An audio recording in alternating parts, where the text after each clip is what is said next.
Bonsoir.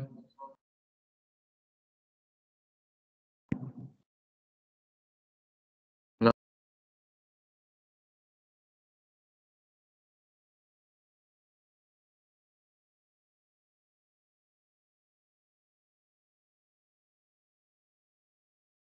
Bonsoir à tous. Merci de vous joindre à nous durant cette soirée consacrée au cancer de la prostate. Donc, ce cancer de la prostate qui est, comme vous le savez tous, donc le deuxième cancer en fréquence chez l'homme et qui laisse ses traces, que ce soit sur le plan de la morbidité ou bien sur le plan de la mortalité. Mais heureusement, ce cancer peut être dépisté et il peut être traité précocement, évitant ainsi des complications à beaucoup de nos patients. Ce mois est consacré au mois des cancers de l'homme, donc dont la prostate en premier, c'est le Movember, donc qui a été enclenché en Australie et qui maintenant il est universel. Et donc l'Hôtel Dieu et l'Université Saint-Joseph avec la faculté de médecine, comme chaque année, essaient de promouvoir et de sensibiliser sur ce cancer. D'où l'idée de ce webinaire, donc qui, durant la période de Covid, il est hybride. Il y a une partie présentielle nous sommes ici, donc à la salle polyvalente de l'Hôtel Dieu, et il y a beaucoup d'entre vous qui nous rejoignent en ligne. Donc, pour vous tous, on va essayer de discuter ensemble certains points sur le cancer de la prostate et espérer améliorer la prise en charge de nos patients et la communication et le message à faire parvenir à nos patients. Sans plus tarder, je passe la parole donc à Dr Rémi Daou, donc qui est le chef de service du département de médecine de famille à l'Université Saint-Joseph et l'Hôtel Dieu de France, donc qui va assurer la coordination avec Dr Attan et moi-même de ce webinaire. Donc, je te passe la parole, Dr Daou.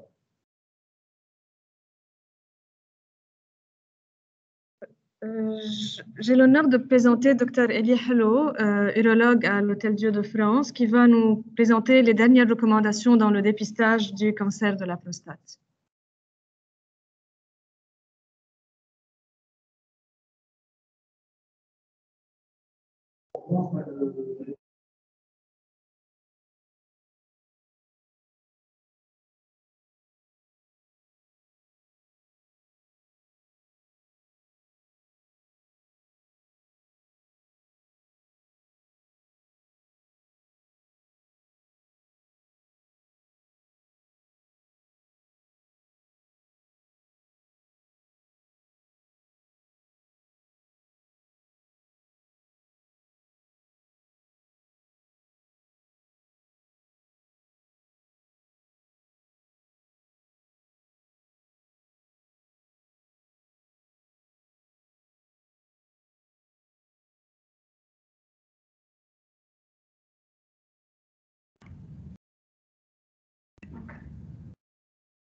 La prévention du cancer de la prostate.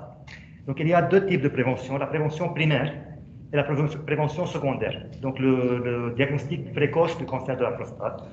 La prévention primaire en termes de cancer de prostate n'est pas très importante. Le thème le plus important, c'est la prévention secondaire. Donc, pourquoi le cancer de la prostate? Parce que chez la femme, il y a le cancer du sein.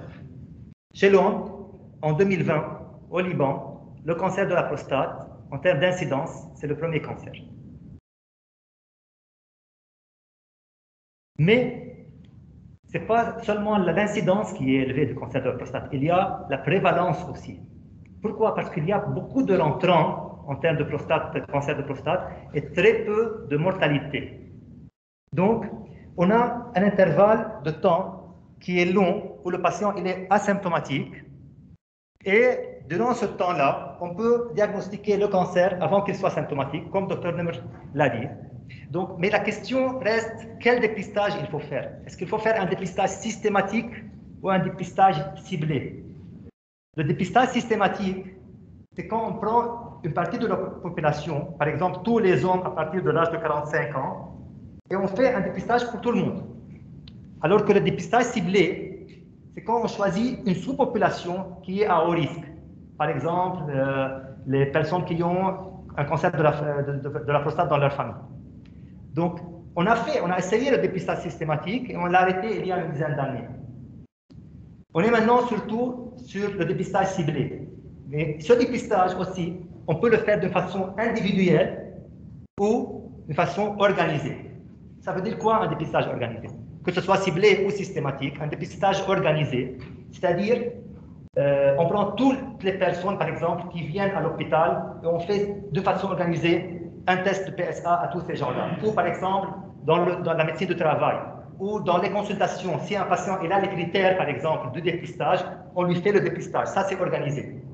Alors que le dépistage individuel, c'est un choix qui se fait entre le médecin et le patient. Donc, il y a des individus à qui on va faire le dépistage et d'autres individus avec le même profil à qui on ne va pas faire le dépistage.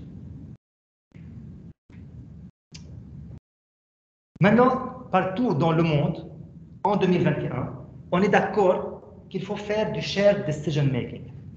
Okay? Donc, le médecin, avec le patient, ils vont faire un bilateral sharing of information. Donc, le médecin, qu'est-ce qu'il va offrir comme information? Il va parler avec le patient, il va lui dire les inconvénients et les avantages du dépistage. Et le patient, lui, il va offrir ses préférences, okay? Son aversion au risque, ses priorités. Et en faisant ce bilateral sharing of information, on va arriver à ce qu'on appelle en anglais le informed decision, donc décision basée sur les informations, sur les bonnes informations. Okay? Partout dans le monde, on dit qu'on doit le faire. Mais la façon dont l'informed decision est faite, elle est différente. Par exemple, en Grande-Bretagne, si un patient va chez un généraliste, c'est le patient qui, lui, par exemple, doit dire au médecin qu'il est intéressé par le dépistage du cancer de la prostate. S'il ne le dit pas, le médecin n'a pas le droit d'ouvrir le sujet avec lui. Et quand il le fait, le médecin doit lui dire les inconvénients et les avantages. Donc, il lui dit tous les inconvénients sur le cancer et lui dit qu'il y a un ou deux avantages. Et si le patient insiste qu'il veut le faire, alors le NHS va le couvrir. Mais c'est l'opposé aux États-Unis. En pratique, aux États-Unis, c'est le médecin qui ouvre le sujet avec le patient. Il lui dit les avantages du dépistage. Il lui dit tous les inconvénients. Nous, on ne les a pas, donc on ne va pas faire un overdiagnosis avec toi, un overtreatment. On va faire des biopsies ciblées après avoir fait l'IRM. Donc, tous ces inconvénients, on ne va pas les avoir. Et ce sera ça l'avantage du dépistage. Donc, la façon dont on informe le patient, elle est différente. C'est pour cela qu'en France, il y a 9 ans, la Haute Autorité de Santé, elle a mis 30 questions sur comment le médecin doit répondre aux patients sur le cancer de la prostate. Et la question 18, c'est sur les avantages et les inconvénients à faire un PSA.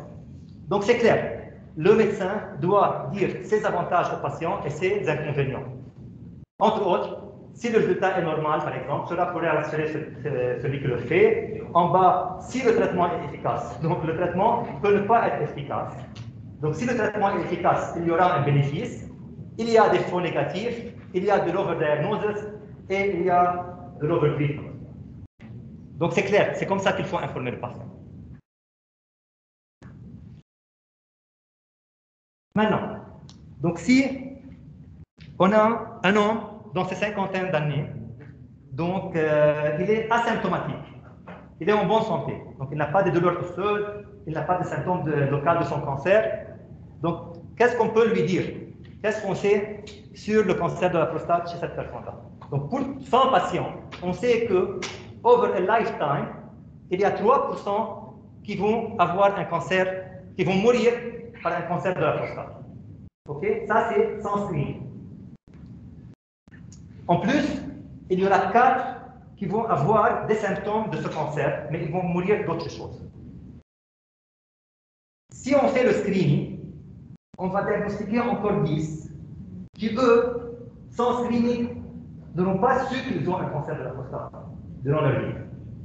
Donc ça, c'est l'overdiagnosis. Donc 17% de diagnostic de cancer si on fait le screening over life. Mais qu'est-ce qu'on gagne? Il y a une personne qu'on pourrait sauver.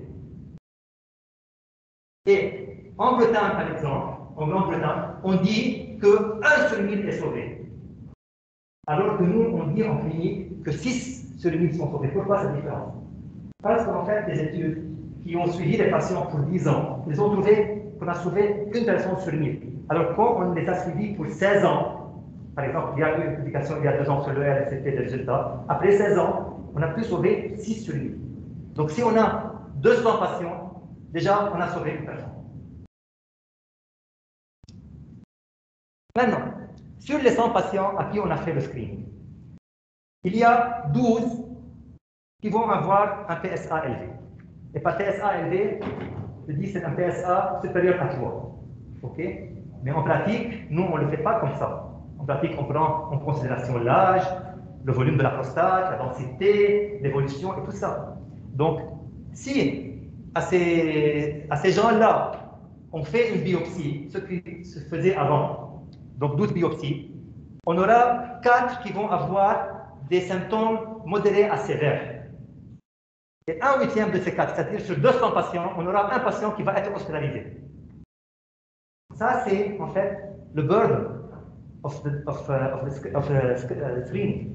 Donc, sur ces 12, on aura la moitié qui vont avoir des cancers, et 3 vont avoir une impuissance, et 2 vont avoir une incontinence. C'est-à-dire, si toi, tu décides d'être parmi un groupe de 100 patients qui vont faire un screening, tu as un risque de 3% à la fin d'avoir une impuissance, d'avoir une impuissance, et 2 sur 100 d'avoir une incontinence.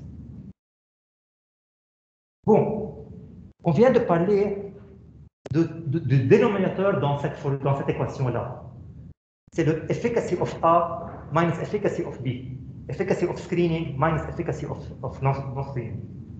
Cette formule, cette équation-là, c'est l'équation du LICER, Incremental Cost Effectiveness Ratio. Incremental, c'est-à-dire la différence entre A et B. Cost Effectiveness Ratio, donc on parle d'efficience maintenant. Ce n'est pas l'efficacité, c'est l'efficience. Donc on introduit le coût dans l'équation. Donc ce dénominateur, on a intérêt à l'agrandir. Donc comment on fait cette différence-là?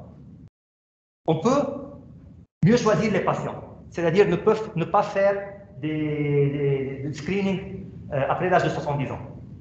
On peut faire des risk calculators. On peut faire du PCR3, de 4K, pour choisir les gens qui vont bénéficier des biopsies. Et on peut faire des RM avant la biopsie, qui va nous guider. Donc, qui va diminuer le taux de diagnostic des cancers non significatifs. Et on va faire des biopsies ciblées, peut-être par voie périnéale, pour diminuer le risque de choc septique.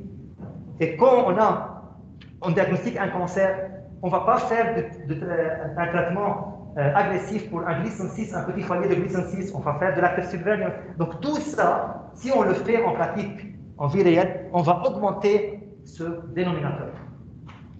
Et là, quand on le fait en vie réelle, ce ne sera pas l'efficacy minus efficacy, ce sera effectiveness minus effectiveness. Effectiveness, c'est l'efficacy en real life. Et si on ajoute l'utilité, c'est-à-dire la qualité de vie, ce sera UA moins UB. Donc on aura un dénominateur qui est positif et qui est important. Je vous parle de ça parce que dans notre pays, merci, dans notre pays, le decision maker, il n'a pas ni l'argent, ni la capacité de choisir pour les gens ce qu'il faut faire. Donc cette information-là, qui est prise en compte par le decision maker dans les pays où le système de santé il est planifié, elle n'est pas prise en considération ici au Liban. Donc, ni le médecin l'utilise, ni le patient le sait. Et les études ont démontré que pour gagner une année en bonne santé, ce qu'on appelle un QALY, on a besoin de payer $30 000. Donc, est-ce que le patient doit savoir cette notion? Je pense que non. Mais cette information doit passer par l'attitude de médecin avec le patient. C'est pour cela. Je propose, et c'est ce que je fais en clinique. Si j'ai un patient qui ne peut pas payer une antibiothérapie pour une prostatite, je vais faire le dépistage à la façon britannique. Et si il a la capacité de faire le screening et de faire le traitement et tout ça, je vais le faire à la façon américaine. J'aimerais avoir votre avis sur ça. Donc, dans les pays où le système est planifié, on met le ICER dans un des cadrans. C'est surtout le cadran B, où c'est plus coûteux et plus utile. Et après, on décide si c'est au-dessus de willingness to pay, notre willingness to pay, ou si c'est au-dessous. Et c'est comme ça qu'on choisit si on va subventionner, couvrir cet acte ou non. Un autre message très important, et je termine par cette slide, il faut éviter les screenings, il faut éviter les biopsies, il faut éviter le traitement chez les patients qui probablement ne vont pas bénéficier de ce screening. Et pour le reste, il faut faire le screening, il faut faire la biopsie, et il faut faire le traitement. Merci.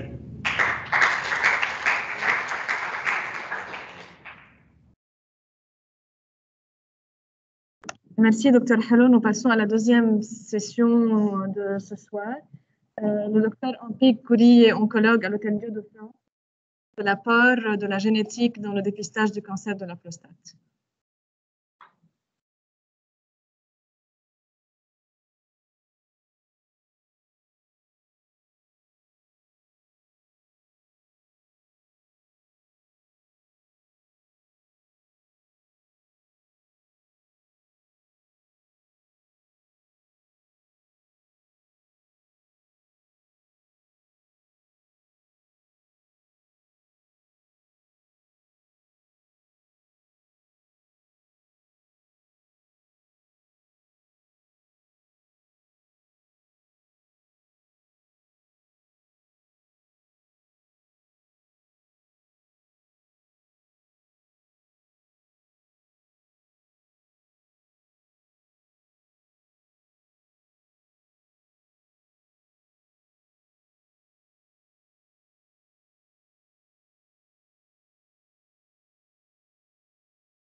Donc, bonsoir.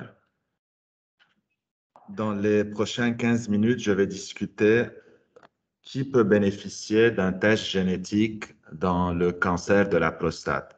Il y a 3 ans, j'ai été invité aussi au CASPRO pour discuter du même sujet. Mais en revoyant ma présentation, j'ai dû changer tout parce qu'il y a eu un tsunami de nouveautés dans ces 3 ans qui ont vraiment nécessité aujourd'hui de mettre dans le cœur de la prise en charge du cancer de la prostate la prise en charge génétique. Donc, je vais discuter un peu d'épidémio dans les cancers de la prostate héréditaire. Puis, je vais parler selon les recommandations, quels sont les cancers de la prostate devant lesquels on doit faire une évaluation génétique, quels sont les gènes impliqués. Comme on sait, le cancer de la prostate est le deuxième cancer le plus fréquemment diagnostiqué au monde. Au Liban, c'est le 3e. Et chez les hommes, il est le premier selon le Globocan 2020. Quand on parle de cancer héréditaire de la prostate, on parle des mutations qui sont germinales. Et les cancers héréditaires de la prostate représentent 10 à 15% de tous les cancers de la prostate. Donc, nous devons donner un intérêt spécial parce que non seulement actuellement on a une implication sur l'histoire familiale, sur la détection précoce, mais aussi sur l'implication thérapeutique, ce que le professeur Nummer va nous expliquer dans la dernière séance de ce séminaire. Donc, c'est très important de savoir, en tant qu'oncologue, en tant qu'urologue, en tant que médecin, la grande différence entre les mutations germinales et somatiques. Pourquoi? Parce que ça va impliquer les tests qu'on doit faire pour décider la décision thérapeutique. Les tests germinales se font par une simple prise de sang. On détecte les mutations qui sont présentes dans toutes les cellules du corps et vont être transmises d'une génération à une autre. Par contre, les mutations somatiques, en oncologie, c'est quand on fait une biopsie au niveau de la tumeur pour rechercher les mutations qui sont présentes au niveau de cette tumeur. Bien sûr, cette étude montre que les patients ayant des cancers de la prostate héréditaire ont un âge qui est inférieur. Pour cela, quand on a un patient qui a un cancer de la prostate à 50 ans, il faut se poser la question, faire un interrogatoire complet pour voir s'il y a une histoire familiale. Mais je vais vous montrer tout à l'heure que ce n'est pas seulement l'histoire familiale qui est nécessaire, parce qu'on peut trouver des cancers héréditaires de la prostate qui n'ont pas dans leur histoire une histoire familiale. Donc, quand on doit faire le test génétique pour les cancers de la prostate, ce sont les recommandations NCCN de 2021. Il faut avoir en tête certainement l'histoire personnelle du cancer de la prostate. Quand nous avons un cancer de la prostate métastatique, c'est devenu dans les normes de faire une évaluation génétique devant tout cancer de la prostate métastatique. Vu le pourcentage élevé de détecter ces mutations, on va dire pourquoi, et leur implication thérapeutique. Deuxièmement, l'histologie. Donc, si on a le type histologique intraductal ou cribriforme, il est intéressant de faire cette évaluation. Aussi, les cancers de la prostate de high or very high risk, c'est très important. Deuxièmement, c'est les antécédents génétiques, si vous voulez. Si c'est des juifs ashkénazes, c'est important de faire cette évaluation. Troisièmement, l'histoire familiale. Donc, dans cette histoire familiale, c'est important de voir le spectre de ces cancers. Donc, ce n'est pas seulement le cancer de la prostate, mais il y a deux syndromes, le syndrome sein-ovaire, si vous voulez, qui contient le cancer du sein, de l'ovaire, du pancréas, le mélanome, etc. Et nous avons le syndrome de Lynch. Les deux syndromes peuvent se retrouver devant le cancer de la prostate. Donc, comme je vous ai dit, la chance d'avoir de plus de mutations de BRCA2, d'ATM ou de BRCA1, c'est plus important quand on a une histoire familiale, mais ça ne veut pas dire si on n'a pas une histoire familiale, on ne va pas trouver des mutations germinales. Deuxièmement, toujours garder en tête que nous avons, dans cette histoire familiale, ne pas poser seulement la question de cancer de la prostate, mais aussi, il faut, dans le cadre du cancer du syndrome ovaire-sein, penser au sein, à l'ovaire chez les femmes, mais aussi penser aux mélanomes, qui sont des cancers qui rentrent dans le spectre en plus du pancréas. Et quand on parle du syndrome de Lynch, il faut penser au cancer endométrial chez la femme et le cancer colorectal chez les femmes et chez les hommes. Deuxième point, comme on a dit, les cancers de la prostate métastatique, selon les recommandations NCCN-ESMO et même les recommandations qui rentrent dans l'urologie, actuellement, il est hyper important de penser aux tests génomiques en somatique, c'est-à-dire par des biopsies au niveau de la tumeur, ou des tests en germinal. Et si nous prenons 100 cancers de la prostate métastatiques, nous pouvons trouver chez 13% des mutations BRCA2 et nous pouvons trouver dans 23% des DNA repair defects, ce qui est des chiffres vraiment importants. Et cette étude, qui était une étude pivotale, l'étude de Pichard, qui a essayé d'évaluer les mutations en germinal qui sont retrouvées chez les hommes qui ont des cancers de la prostate métastatique. Et nous pouvons retrouver que le BRCA2, on a en tête que le BRCA1 est plus fréquent. Oui, il est plus fréquent dans les syndromes chez les femmes pour le sein et pour l'ovaire. Mais chez les hommes dans la prostate, vous devez avoir en tête que le BRCA2, c'est lui qui est le plus fréquent. Le troisième facteur de risque, comme on a parlé, c'est le high histologic grade. En comparant les patients qui ont la mutation BRCA2 versus les patients qui n'ont pas cette mutation BRCA2, on peut voir clairement que nous avons un score de Gleason élevé, beaucoup plus élevé par pourcentage chez les patients qui ont la mutation BRCA2. Donc, le score de Gleason en lui-même est associé, quand il est élevé, à des mutations plus importantes, des mutations génétiques prédisposant au cancer de la prostate héréditaire. Donc, il y a un consensus, le consensus de Philadelphia sur prostate cancer en 2019, a clairement mentionné qui sont les patients qui doivent avoir les tests génomiques au niveau du cancer de la prostate. Et ici, on va parler surtout sur les tests en germline. Donc, chaque homme qui a un cancer de la prostate métastatique, indépendant si c'est castrate sensitive, hormone sensitive ou castrate resistant, c'est recommandé de faire ce test. Et ce test doit contenir dans son panel du cancer de la prostate BRCA1, BRCA2 et les gènes du syndrome de Lynch.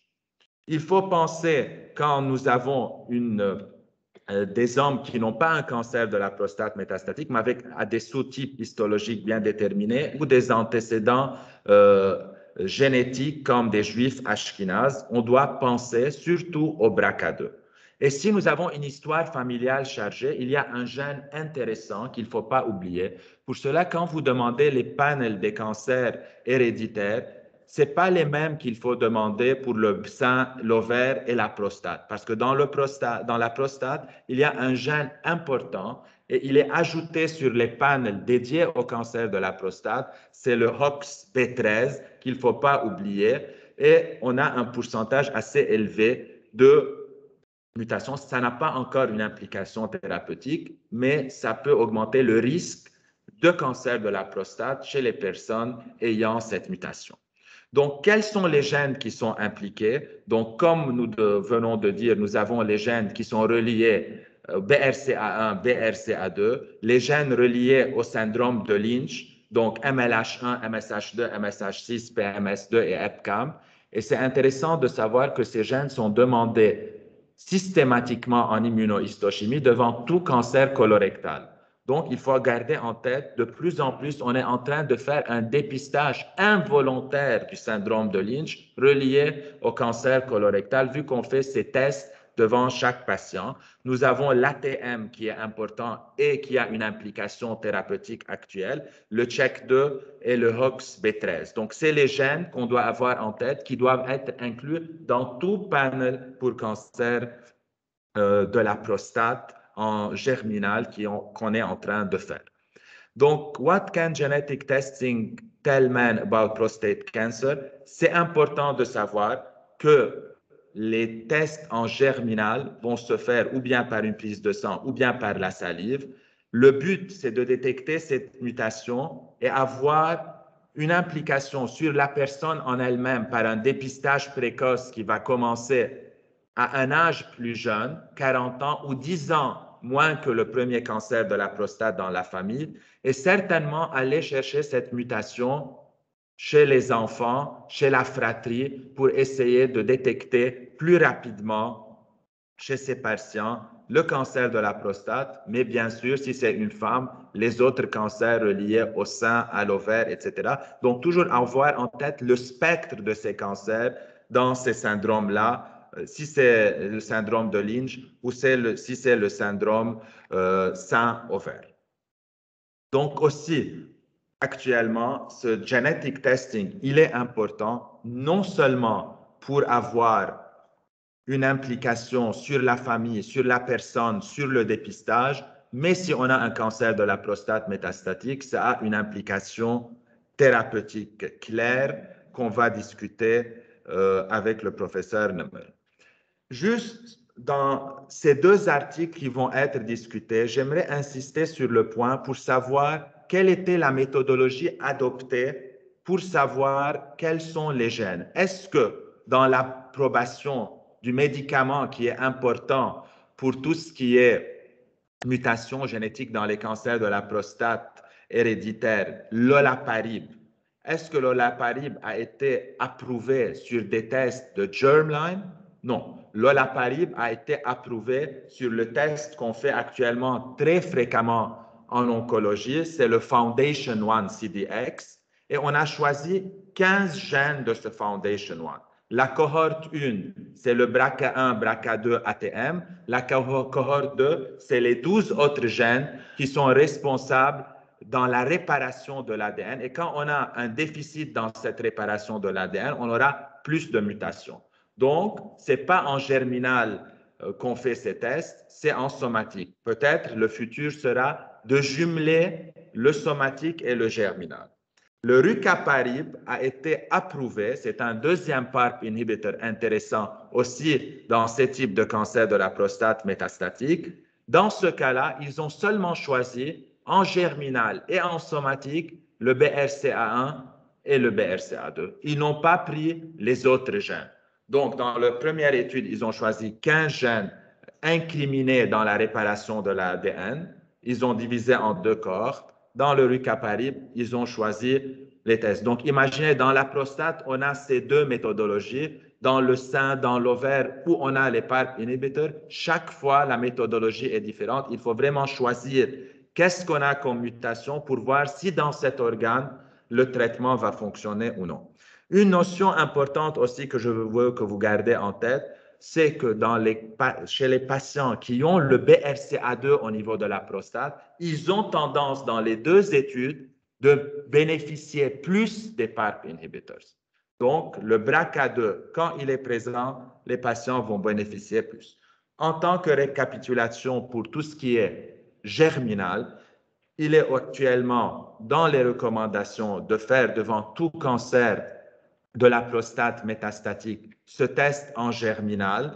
Donc, comme on a dit, castration resistant ou sensitive. Dans les non métastatiques, il faut voir l'histoire familiale et choisir le panel comme il faut, voir les antécédents, si c'est un juif ashkénaze ou non, et voir aussi le type pathologique, le chiffre de Gleason et l'histologie du cancer de la prostate. C'est très important de savoir, dans les tests génétiques, on fait un consentement éclairé parce qu'on est en train de prendre un patrimoine génétique qu'on va analyser. Choisir correctement le panel des gènes quand vous demandez, vous prescrivez pour voir en germinal les cancers de la prostate. N'oubliez pas le HOXB13 qui est important. Essayez de voir s'il y a une implication thérapeutique pour les cancers de la prostate métastatique et certainement, il faut envoyer en consultation d'oncogénétique pour voir avec la famille s'il y a des membres de la famille qui ont cette mutation pour voir quelle est l'implication sur le dépistage, sur la détection précoce du cancer chez ces personnes. Merci beaucoup.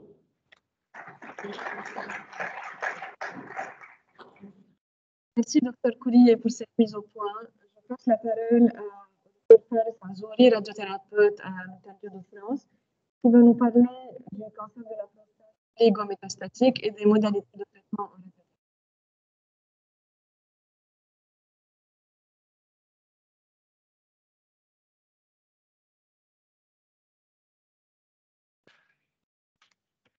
Merci Rémi, bonsoir à tout le monde.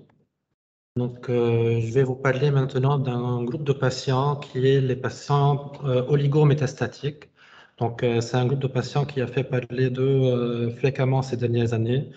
Et on va voir ensemble s'il y a un rôle et quel est le bénéfice du traitement local pour ces patients qui sont métastatiques.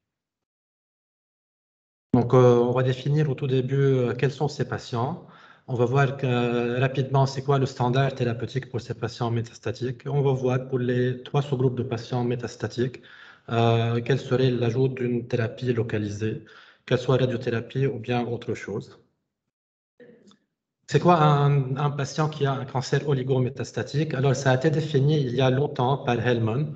Donc, en fait, c'est un état qui est intermédiaire, vous voyez, entre à droite de la figure, donc un patient qui a un cancer qui est tout à fait localisé, et à l'extrême gauche, un patient qui a une atteinte multimétastatique diffuse. Donc, il y a un état intermédiaire où, effectivement, l'ajout d'une thérapie localisée pourrait améliorer les choses et altérer l'histoire naturelle de ce patient. Et on regarde ici le rôle d'un traitement localisé, à l'opposé d'un patient métastatique, ou plutôt ce serait un traitement systémique. Alors actuellement, la définition de l'oligométastatic state se base sur des critères qui sont plutôt cliniques. Hein. Donc on s'accorde dans les études, dans la littérature, à dire que moins que 3 lésions, moins que 5 lésions, c'est par définition un patient qui est en état oligométastatique. Et le groupe de Glaser a essayé de les classifier en 3 groupes. Hein. À droite de la figure, vous voyez un patient qui a une métastase synchrone, un de novo, donc diagnostic d'un cancer et de ses métastases. Au milieu, le deuxième groupe qui sont les métastases métaclones, donc un traitement initial qui a été fait au niveau de la prostate et une récurrence métastatique, oligométastatique. Et puis le troisième groupe, effectivement, qui sont les patients qui ont donc une progression oligo-progression d'un état traité à l'avance. Donc, pour commencer par le début, classiquement, c'est quoi le standard thérapeutique pour ces patients? Le standard thérapeutique était effectivement l'hormonothérapie. Et puis après, on a eu des études qui sont venues ajouter d'autres traitements systémiques. Donc, les molécules que vous connaissez tous, le docetaxel, la bilatérone, l'enzalutamide, la palmitamide.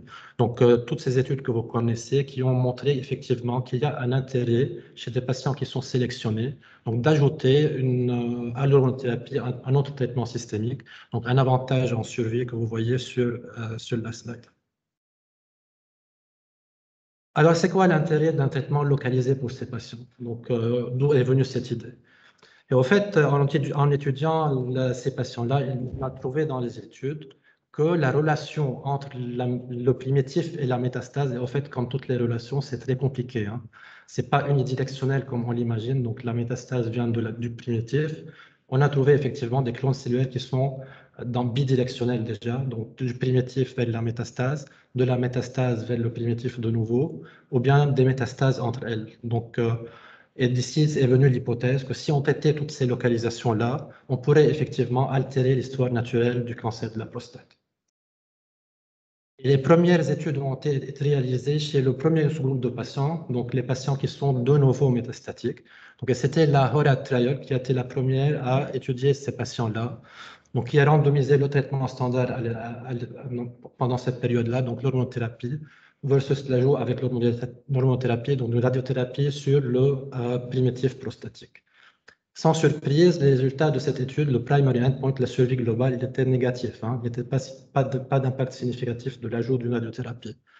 Mais en regardant un peu dans les secondary endpoints, donc on a trouvé que si vous regardez le forest plot, que pour les patients qui ont moins que 5 métastases, hein, probablement il y aurait une tendance à une amélioration de la survie comparée au groupe total de ces patients-là. Et effectivement, il y aurait un bénéfice d'ajouter aussi la radiothérapie au niveau du primitif. Ça améliore un peu la PSA progression. Mais est-ce que c'est suffisant? La deuxième étude qui a en fait construit sur les résultats de la première, c'est l'étude Stampede. Donc, dans un des bras de la Stampede, le bras H, ils ont construit sur l'étude HORAD. Ils ont, dans cette façon-là, sous-divisé, donc ils ont préspécifié en stratifiant donc le volume des métastases. Donc, ils ont dit, on va prendre un low volume of metastasis, un high volume of metastasis, et on va étudier donc les résultats avec ces deux sous-groupes. Donc, de nouveau, sans surprise, le primary endpoint overall survival, il était négatif. Hein. Mais là, en regardant les strata qui ont été prédéfinis dans l'étude, donc ça a été fait avec ça, on peut effectivement voir à droite du graphe, vous voyez donc les résultats pour les patients qui ont un low burden of metastasis. Effectivement, on a un impact positif de l'ajout de la radiothérapie, donc impact que ce soit sur la survie globale ou bien sur la survie sans progression. Donc pour des patients qui sont sélectionnés, hein, bien sélectionnés, on pourrait impacter l'histoire naturelle de la maladie et amener en plus en traitant la maladie primitive. Il y a toujours des questions. Hein. Donc, si le traitement du primitif pourrait améliorer les choses, qu'en est-il du traitement radical de toute la maladie? Hein? Parce que ça n'a pas été adressé dans ces deux études. Donc, est-ce qu'un traitement sur le primitif et les métastases pourrait être bénéfique? Quelle est la place d'une chirurgie, d'une prostatectomie dans ce schéma thérapeutique? Quelle est la séquence optimale de la radiothérapie et des traitements systémiques? Donc, on ne savait pas. Effectivement, maintenant, on a un début de réponse, disons. Donc, vous avez pour cette approche de Total Eradication Therapy, la TED Trial, c'est une petite étude, effectivement, qui a étudié un schéma complet hein, d'un traitement néoadjuvant, chimio-hormonothérapie, une prostatectomie radicale, un traitement adjuvant, que ce soit sur le lit prostatique s'il y a indication, et une stéréotaxie, donc ablative sur les métastases. Et ça a donné des résultats qui sont tout à fait louables. 3-year BFS, vous voyez, de 67%. Et ce qui est plus important, c'est que ces hommes, la majorité, enfin tous ces hommes, on a pu arrêter l'hormonothérapie chez eux. En termes de qualité de vie, c'est très important comme endpoint pour les patients. Et effectivement, maintenant, vous voyez sur cette site chargée, au fait, c'est la pléthore d'études qui sont maintenant en train d'être faites pour étudier la place, que ce soit de la prostatectomie, l'intégration avec la radiothérapie et le traitement systémique. Donc, on attend impatiemment ces résultats. Donc, on passe au deuxième groupe de patients. Donc, c'est les patients qui sont oligo-recurrent, donc des métastases métacron. Hein. Là, on a traité le primitif et on a un patient qui est récidive, donc une oligo-récurrence. C'est un groupe qui est assez consistant de patients et pour lesquels on s'est posé deux questions, en fait. Est-ce que la métastasis directed therapy, donc un traitement focalisé sur ces métastases, est-ce que ça pourrait impacter les points qui sont importants pour les patients? Donc, la survie globale, c'est ce qu'on recherche, le Graal pour nous, mais aussi un autre endpoint qui pourrait être intéressant pour les patients. Donc, est-ce qu'on pourrait retarder l'utilisation de l'hormonothérapie, par exemple? Ça, c'est un endpoint qui est aussi important. Donc, on a des résultats d'études qui ont été déjà publiés. Donc, en particulier l'étude STAMP, donc Ostéal, qui ont montré qu'effectivement, quand on ajoute une métastasis directed therapy, on peut améliorer l'ADT free survival. Hein. Donc ça, c'est une option qui est importante pour nos patients. Et puis, si on regarde deux autres études, vous voyez ici à droite, donc les résultats de la Saber-Comet Trial. Donc, ça a pris plusieurs pathologies. Les cancers prostatiques étaient 16% de ces patients. C'était une phase 2 randomisée. Et dans le long terme, dans le JCO, donc, ils ont publié un avantage de survie d'utiliser des thérapies focalisées sur les métastases. Et sur la gauche, vous voyez donc l'étude Oriole. Donc, c'est plus intéressant pour nous puisque c'est focalisé sur juste les patients qui ont un cancer prostatique oligorécurrent. Et ce qui est important, donc, ils ont démontré qu'il y a un avantage sur la survie sans rechute biochimique, donc d'utiliser la stéréotaxie pour traiter les métastases. Hein. Et cet effet est d'autant plus important que si on traite toutes les lésions. Hein. Quand on traite toutes les métastases, l'avantage il est encore plus visible. Donc, après, comment ces patients vont-ils évoluer? On a décrit trois classes d'évolution possibles. Vous voyez, des patients qui vont être contrôlés, des patients qui vont être polyprogression, donc progression polymétastatique, et un groupe de patients, la classe 2, qui est intéressant pour nous, puisque c'est une progression oligoprogression. Et qui dit oligoprogression dit peut-être qu'on peut être amené à traiter focalement et de nouveau amener un bénéfice pour ce patient. Mais que représentent ces patients? Donc, ce qu'on connaît dans la littérature, c'est que si on utilise avec la MDT de l'hormonothérapie ou non, ben, ça va être de la classe 2 entre 33 et 45% des patients. Hein. Donc, c'est un cluster qui est assez important de patients pour lesquels on pourrait avoir intérêt d'ajouter du traitement focalisé. Alors, l'évidence pour ce groupe de patients, évidemment, elle est moindre que l'évidence qu'on a pour les deux autres groupes. Hein.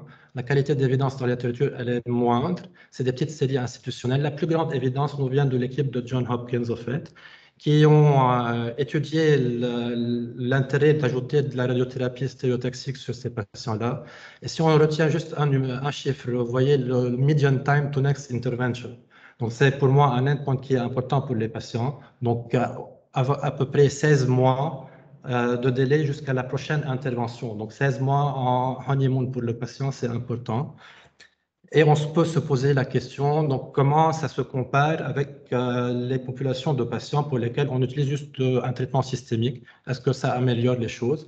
Donc, la même équipe, ils ont étudié deux cohortes de patients similaires, donc, qui sont différents juste par l'utilisation ou non du traitement systémique versus l'MDT.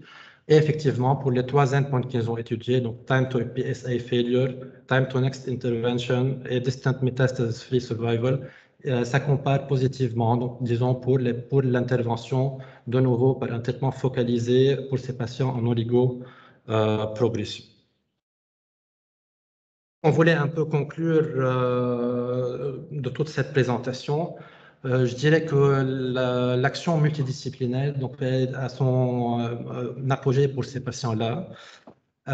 Pour la sélection des patients, il faut vraiment bien les choisir. Hein.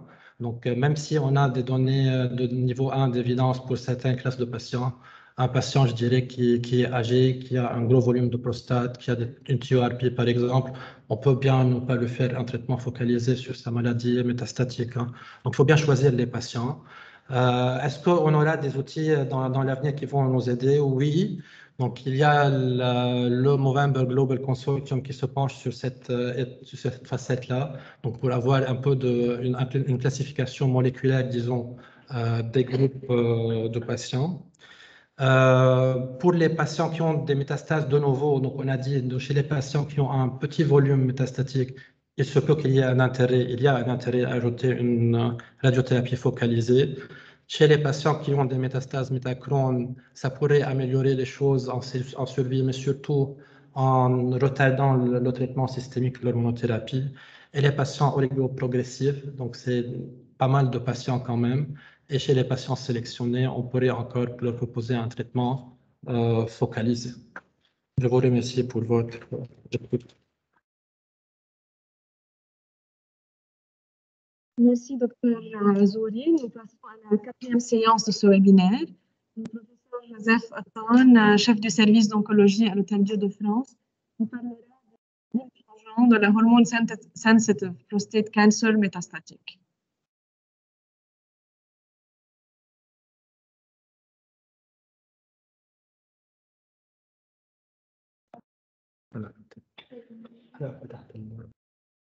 Merci, Dr. Dao, pour l'introduction. Je voudrais aussi remercier la compagnie Janssen pour son sponsoring pour cette activité. Et ma présentation va parler dans le contexte de tumeur de la prostate, hormone sensitive métastatique, quel est le meilleur traitement actuel?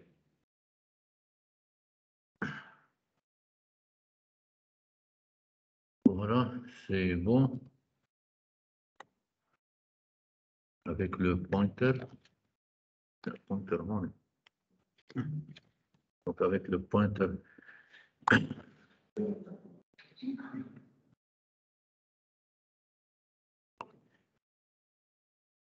Donc nous savons que dans ces formes métastatiques, hormonosensibles ou castrates sensibles, le traitement classique c'était l'ADT, comme Dr. Faris Azouri a présenté dans une de ses slides.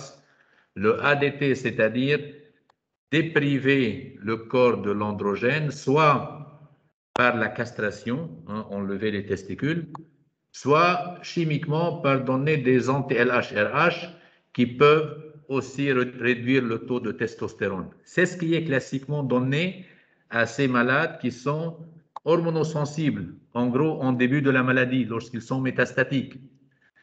Et ce qu'on va voir maintenant, c'est que le ADT tout seul n'est plus le standard, sauf quelques cas chez les âgés très rares, mais c'est l'ADT associé à autre chose. Et un de ces autres choses va être l'apalutamide ou Elrida, c'est un médicament qu'on va présenter dans notre présentation. Je donne les pointeurs finalement, OK.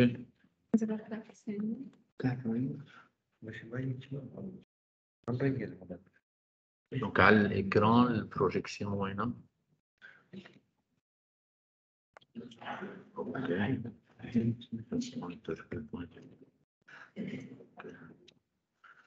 OK, c'est bon. Voilà, enfin. Donc, on va parler de ce contexte-là. On est là. Je vais mettre une cercle. C'est là où se trouvent les tumeurs hormones sensibles métastatiques de la prostate. Et le traitement classique, comme j'ai dit, c'est l'ADT, mais à côté, on va voir qu'il y a 4 autres options. Ce n'est plus l'ADT tout seul, mais c'est l'ADT avec le docétaxel, Taxotere, qui est de la chimiothérapie, donc 6 doses de chimiothérapie, ou bien l'abiraterone acétate, on le donne en comprimé en même temps avec l'ADT tout le temps, ou bien l'enzalutamide, qui est aussi un médicament qu'on peut donner avec, ou l'apalutamide qui est notre médicament. Et on va voir ici que selon les NCCN, les recommandations, ce n'est plus l'ADT le standard, mais c'est l'ADT plus autre chose, apalutamide, catégorie 1. Donc, c'est conseillé qu'on ajoute à côté de l'ADT un anti-androgène de la nouvelle génération ou docétaxel et entre autres l'apalutamide. C'est quoi l'apalutamide ou Erlida? L'apalutamide, c'est un inhibiteur de récepteur à l'androgène. Il a été démontré que l'association de l'apalutamide avec l'anti-androgène assure un blocage anti-androgénique plus puissant. Et l'apalutamide, c'est un médicament oral, comme on a dit tout à l'heure. Chaque comprimé est dosé à 60 mg et la dose qu'on utilise, c'est 4 comprimés par jour.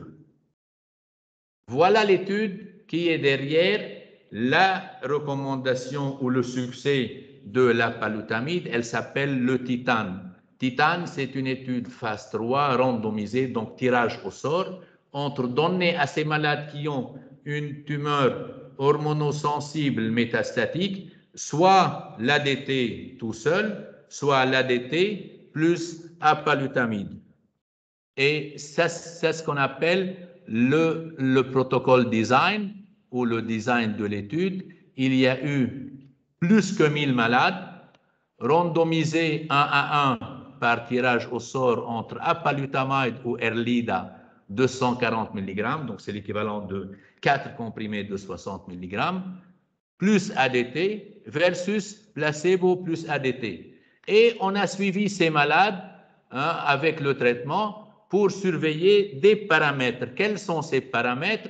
C'est le radiologique progression-free survival, donc la survie sans progression radiologique, puisque ces malades évoluent au niveau des métastases osseuses ou au niveau des ganglions. Donc c'est très simple d'évaluer ces localisations cibles, ou bien surveiller, et c'est le plus important, la survie, overall survival.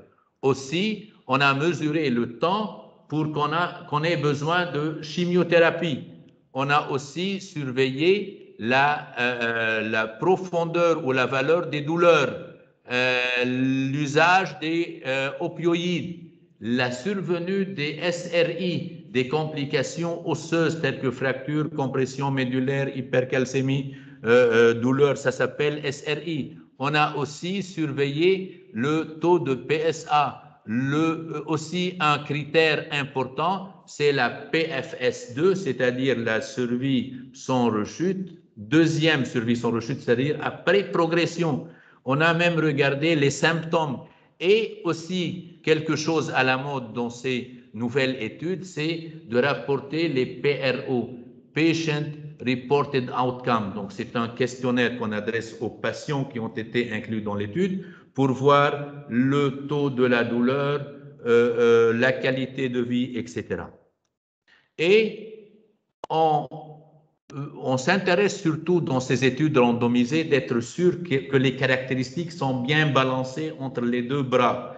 Et c'est ce qui est montré ici. On a 525 malades qui ont eu l'ADT plus le Erlida et l'autre bras ADT seul plus placebo, donc 527. Si on regarde l'âge moyen, le taux de PSA, le glycine initial, ils ont eu ou non du docétaxel, etc. Donc le même pourcentage, ça veut dire que les patients sont bien équilibrés, donc il n'y a pas de biais. Et ça, c'est le résultat de la radiologique survie sans rechute et de la survie à 22 mois. Donc ça a été présenté il y a 1 an. Donc ça, c'est un peu ancien parce qu'on va le voir à jour dans la slide suivante. Il y a déjà une différence significative de point de vue survie. Ceux qui ont eu l'apalutamide, c'est la courbe en bleu, et ceux qui ont eu l'ADT tout seul, c'est la courbe en vert. La différence est significative. On a 33% de réduction de mortalité chez les patients qui ont eu l'apalutamide. Si on regarde la survie sans progression radiologique, on a aussi une différence significative, toujours rappeler la courbe bleue pour l'apalutamide et la courbe verte en pointillé pour le placebo. Donc, il y a eu une diminution de 52% de la progression de la survie sans rechute radiologique. Et maintenant, on arrive à la mise à jour de la survie après 4 ans de suivi. Donc, on a suivi ces deux groupes de malades pendant 4 ans et voilà ce qu'on a obtenu. Vous voyez bien le bleu apalutamide, le vert, c'est le placebo. La différence est significative. On a bien une réduction de mortalité de 35% chez les malades qui reçoivent l'apalutamide avec l'ADT. Plus que ça, ils ont même corrigé, ils ont ajusté les résultats en éliminant les malades du bras vert, du bras placebo, qui ont eu comme rattrapage apalutamide. Donc, on peut faire ça pour rectifier. Et on a vu que la différence ou la réduction de la mortalité est de 48%, c'est-à-dire à peu près la moitié. Ça veut dire, si on donne ADT sans apalutamide, on a plus que la moitié des malades qui sont déjà morts, alors que si on donne apalutamide, on a le double des malades qui sont toujours vivants. Donc, résultat très impressionnant. On a essayé aussi de voir sur ce tableau, parmi les sous-groupes des malades, les sous-groupes, les caractéristiques des malades, quelle est la caractéristique que peut prévoir un bénéfice de l'apalutamide. En fait, en regardant, on voit que toutes ces caractéristiques sont à gauche de la ligne, tous ces points. Ça veut dire quoi? Que ça veut dire que toutes les caractéristiques de ces patients bénéficient de la même façon par l'adjonction de l'apalutamide. Donc, tous ont bénéficié de l'apalutamide et si on regarde des détails plus précis tels que le volume de la tumeur au volume, petit volume, tels que le nombre de métastases osseuses, même ces caractéristiques de différence sont toujours en faveur de l'Erlida, de l'apalutamide. On va passer aussi aux autres points positifs ou aux autres objectifs secondaires. C'est le PFS2. Même après l'arrêt de l'Erlida, son effet continue. On va voir que même avec un survie prolongé, même si on change le traitement, ceux qui ont eu l'apalutamide continuent à bénéficier avec une réduction de 38% de la PFS2. Aussi pour le temps pour arriver à la castration, pour arriver à castration résistante, on a 66% de réduction de risque de devenir castrate résistant. Pour la toxicité, et c'est très important parce qu'on est en train d'utiliser un médicament à long terme tous les jours, 4 comprimés de Erleda. On a comparé ces deux bras, ADT plus apalutamide, ADT tout seul, et le pourcentage est presque pareil. Donc, il n'y a pas vraiment de changement dans les toxicités grade 3, un grade important, qui sont des toxicités sérieuses. Par contre, pour les toxicités qui sont parfois attribuées à l'apalutamide, telles que la chute, telles que les accidents vasculaires ou les problèmes cardiaques, on a dans les grades 3, une légère augmentation de pourcentage, 3,1 versus 0,8, donc des pourcentages très peu importants, sauf pour le rash cutané, la démangeaison. Donc, si on passe à la deuxième slide, on va voir que la comparaison par des courbes bleues et vertes montre que ces courbes sont superposées quant à la chute, la fatigue et les fractures. La seule différence, c'est avec le rash cutané, là où il est arrondi en rouge.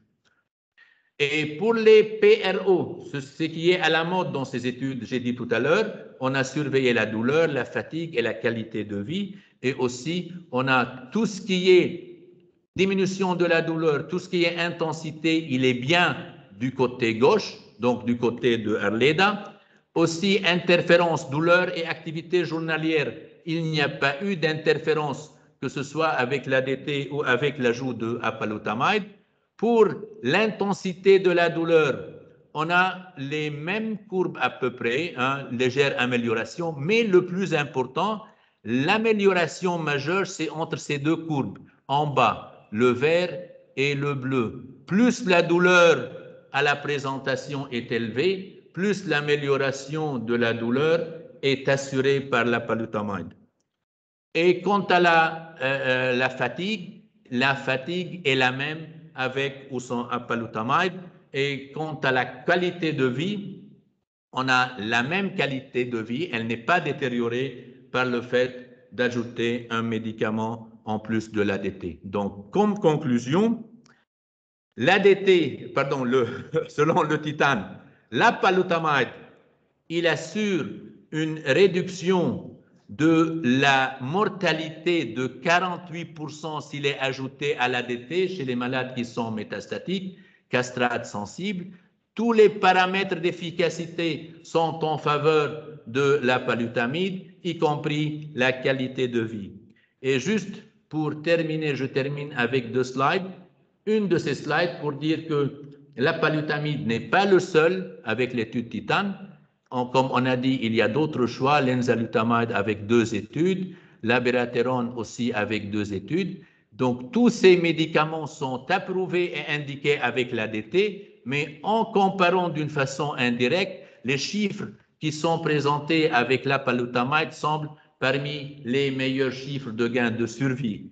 Et encore, pour terminer et pour parler des avancées rapides en matière de cancérologie dans les cancers de la prostate, donc c'est avec l'ADT qui date depuis longtemps, hein, qu'est-ce qu'on a gagné de point de vue survie chez les malades hormones sensibles métastatiques? Donc on a gagné à peu près 30 mois. Hein. C'est vrai qu'au bout de 30 mois, 3 ans, au de moins que 3 ans, les castrates sensibles deviennent castrates résistants. Donc ça c'est connu. Mais en ajoutant le docétaxel à l'ADT, on a pu gagner encore 10 mois de plus de survie. On est arrivé à 40 mois. C'est ce qui est assuré par l'étude Charted et les autres études. Lorsqu'on a fait aussi ADT avec les nouvelles anti-androgènes, y compris la palutamide, on a gagné jusqu'à 5 ans, un peu moins de 5 ans, 4 ans, disons. Donc, il y a eu aussi 10 mois en plus. Et maintenant, on va vers combiner et traiter d'une façon triplée ADT plus docétaxel plus abiraterone, c'est ce qui a été présenté à la SMO il y a 2 mois, qui a aussi apporté un gain supplémentaire de 60 mois. Donc, où on est maintenant si on ajoute pas seulement l'abiraterone acétate, mais les autres anti-androgènes, y compris la palutamide. Merci pour votre attention.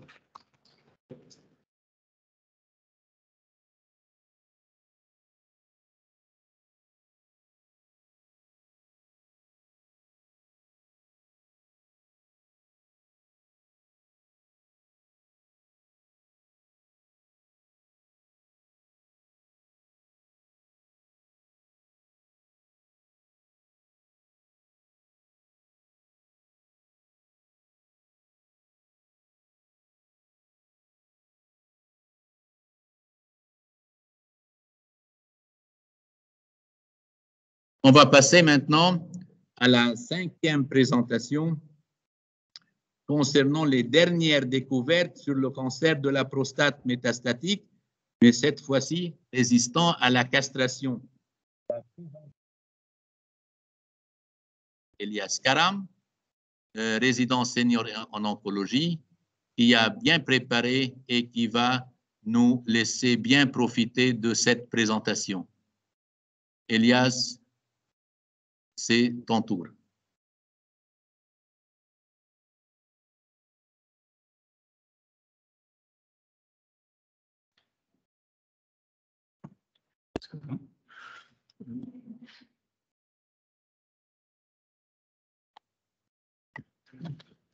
Donc, bonsoir à tous. Donc, on va maintenant discuter dans les 15 minutes qui suivent donc, des options thérapeutiques dans le cancer de la prostate métastatique, castrate résistant ou hormonorésistant.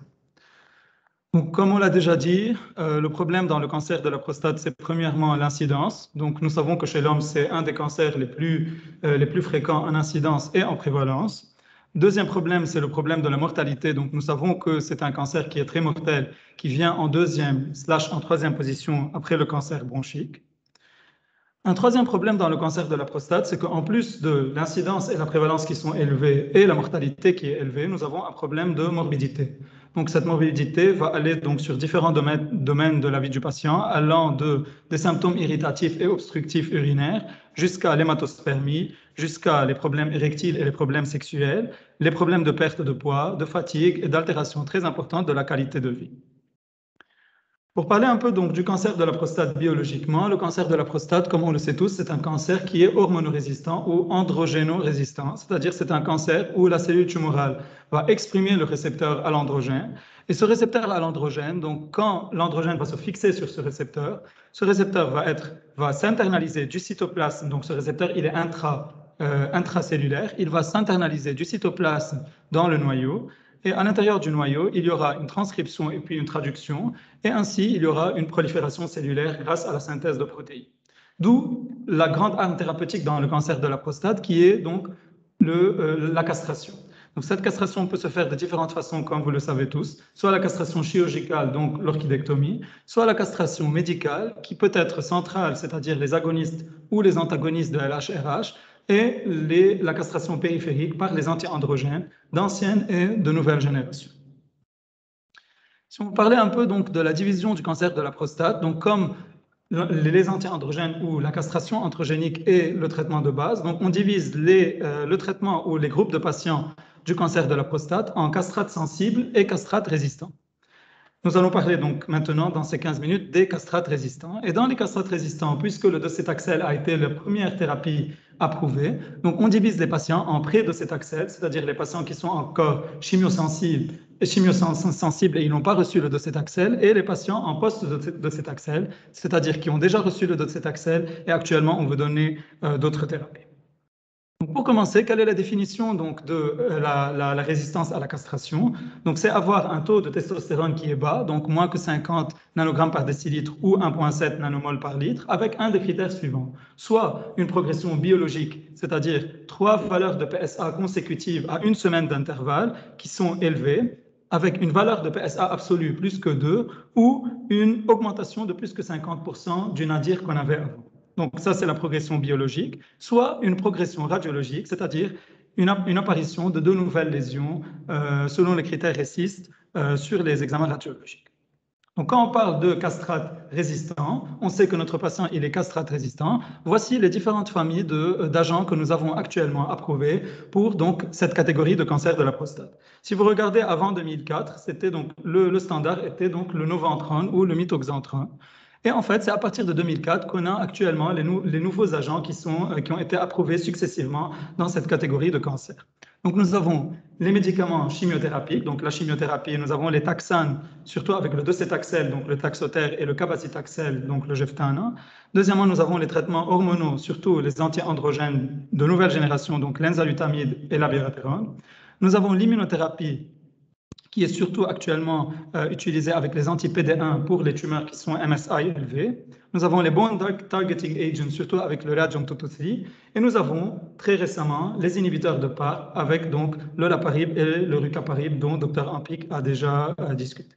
Donc pour commencer avec la chimiothérapie, donc comme on a dit, nous avons principalement les taxanes, que ce soit le docétaxel ou le cabazitaxel. Donc en fait, les taxanes, ce sont des inhibiteurs de microtubules.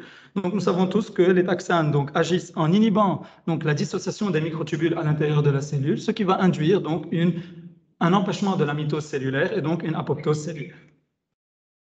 Premier médicament approuvé, ça a été le docétaxel dans l'étude donc TAX 327 qui a montré un avantage de survie, donc une augmentation de la survie globale avec un hazard ratio de 0,8 avec le docétaxel donné chaque 3 semaines versus donc le noventrone qui était le standard avant le docétaxel. Puis donc nous avons eu l'étude avec le cabazitaxel ou le Jevtana qui a montré donc que l'association du cabazitaxel prednisone versus mitoxantrone prednisone a montré une augmentation de la survie globale avec un hazard ratio de 0,7 pour les patients qui ont déjà reçu le docétaxel, donc post-docétaxel. Donc ça, c'était 1 pour la chimiothérapie. 2 pour les traitements hormonaux. Donc nous avons les 2 anti-androgènes qu'on connaît tous, donc l'abiraterone et l'enzalutamide.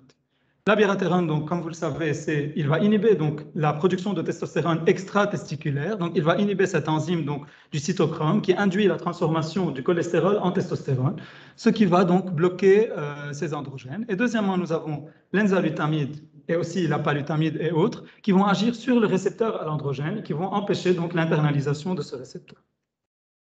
Donc, pour les études pour les traitements hormonaux, nous avons donc pour le premier groupe de patients qui sont les patients chimio-naïfs, donc pré-docétaxel, qui n'ont pas encore reçu le docétaxel. Je vais montrer l'étude sur l'enzalutamide, qui a été donc en fait la Prevail Study, qui est une étude de phase 3, qui a comparé l'enzalutamide 160 mg versus le placebo, et qui a montré chez ce groupe de patients un avantage de survie avec donc un hazard ratio de 0,7 et 23% de réduction du risque de mort avec l'enzalutamide versus le placebo. Il a induit aussi une très bonne qualité de vie pour les patients avec un hazard ratio de 0,62 et une diminution en fait de la détérioration de la qualité de vie de ces patients. Dans ce même groupe de patients qui sont chimio-naïfs, il y a aussi une autre étude avec l'abiraterone qui a montré une efficacité, mais dont on ne va pas donc présenter ce soir. Pour le deuxième groupe de patients, donc le post-docétaxel, c'est-à-dire les patients qui ont déjà reçu une chimiothérapie, je vais exposer une étude sur l'abiraterone qui a montré donc l'abiraterone acétate associé avec le prednisone versus donc placebo, qui a montré aussi un avantage de survie avec un hazard ratio de 0,6. Et il y a aussi une autre étude avec l'enzalutamide dans ce groupe de patients post-docétaxel qui a montré des résultats positifs. Donc, face à tous ces traitements qui sont actuellement approuvés, la question qui se pose, quel est donc le traitement, donc la séquence optimale de ces traitements? Donc, comme vous le savez, comme Dr Attan a dit, donc dans les patients qui sont castrates sensibles, on donne actuellement le docétaxel et on donne l'enzalutamide ou l'abiraterone.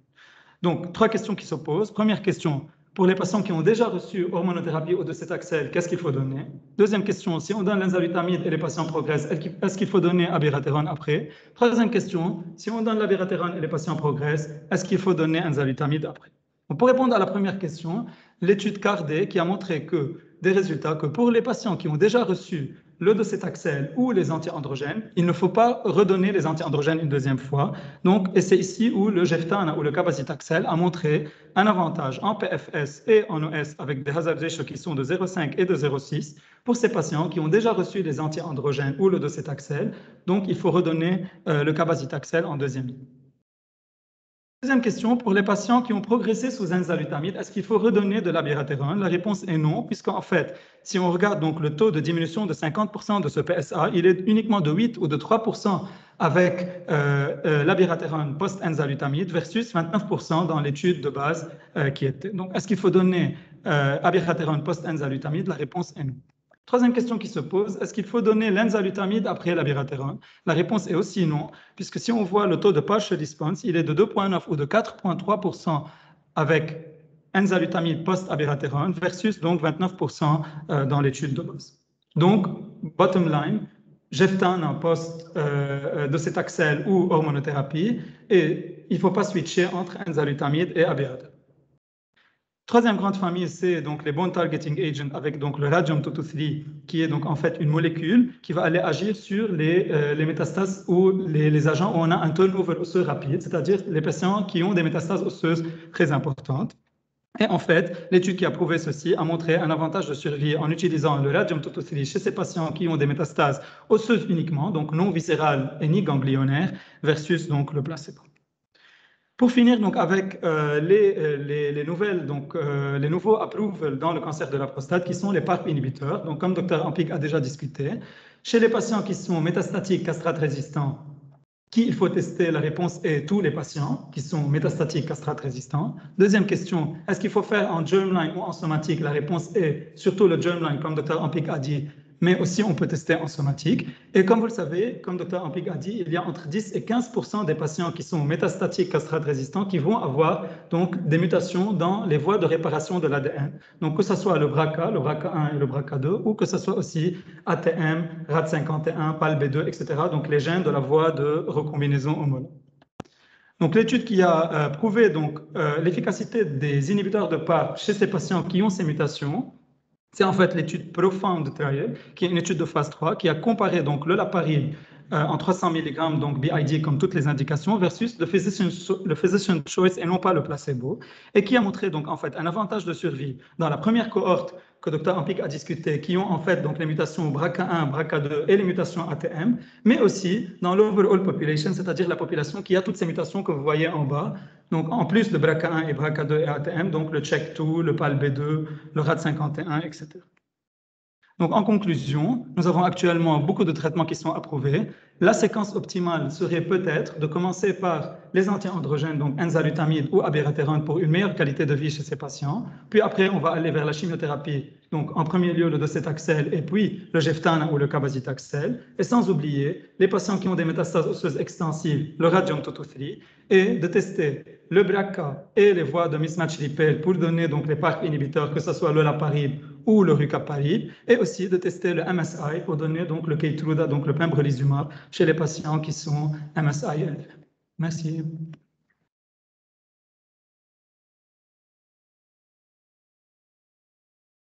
Merci Elias. Et on passe maintenant à la dernière séance, intitulée l'Olaparib dans le cancer de la prostate, la médecine de précision au cœur du processus. Elle est présentée par le professeur Elie Nemr, chef de service et de département d'urologie, et c'est un symposium sponsorisé par AstraZeneca. Et à la fin, peut-être on va terminer par 2 à 3 questions pour tous les orateurs. Professeur Nemr, le podium est à vous. Merci Joseph pour cette présentation. Donc, je tiens à remercier AstraZeneca pour leur support pour cette activité éducationnelle. Et aujourd'hui, donc, je vais parler de l'Olaparib dans le cancer de la prostate et le rôle de la médecine de précision ou de la médecine personnalisée. C'est quoi cette médecine de précision? Cette médecine de précision consiste à dire, je vais donner le bon traitement au bon malade au bon moment. Et actuellement, on assiste à une migration de ce qu'on appelle la médecine basée sur les évidences, donc qui prend un groupe de malades avec des caractéristiques globales, vers une médecine plus ciblée qui prend en compte et le malade, et la maladie, et l'environnement. Ce concept de médecine de précision n'est pas un concept uniquement du milieu médical. C'est un concept qui a fait sa progression étatique. Et là, vous voyez donc l'ancien président des États-Unis qui, en 2015, lance le projet, l'initiative de la médecine de précision, notamment pour les cancers et maladies chroniques comme le diabète. Quand on parle donc de médecine de précision, on parle de la maladie. Donc, si on parle de cancer, on parle de la tumeur.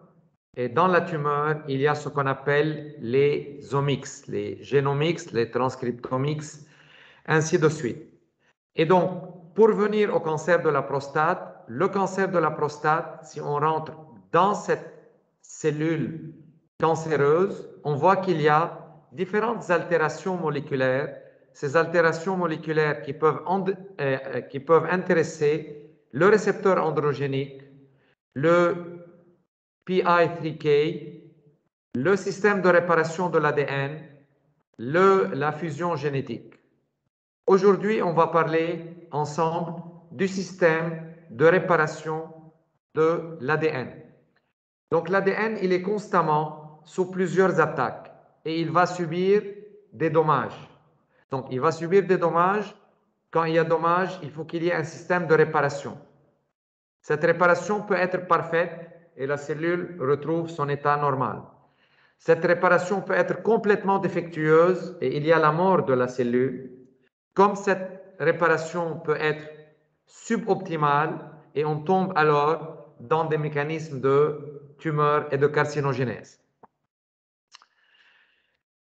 Cette voie de réparation de l'ADN, c'est la 3e voie qui est altérée dans les différents mécanismes qu'on a vus. Donc, il y a ce qu'on appelle le DNA Damage Repair System qui va, lui, venir en action pour réparer les dommages subis. Et on peut avoir malheureusement des mutations qui sont soit somatiques, soit germinales, comme il a été dit précédemment. Quand on parle de système d'atteinte et de réparation de l'ADN, on peut avoir une atteinte sur un faisceau de l'ADN.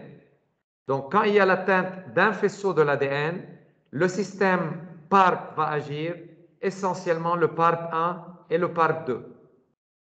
Si on a une atteinte des deux faisceaux de l'ADN, là, ce n'est pas le système PARP qui va agir pour réparer, ça c'est le HRR, donc le Homologous Recombination Repair, qui rentre en action.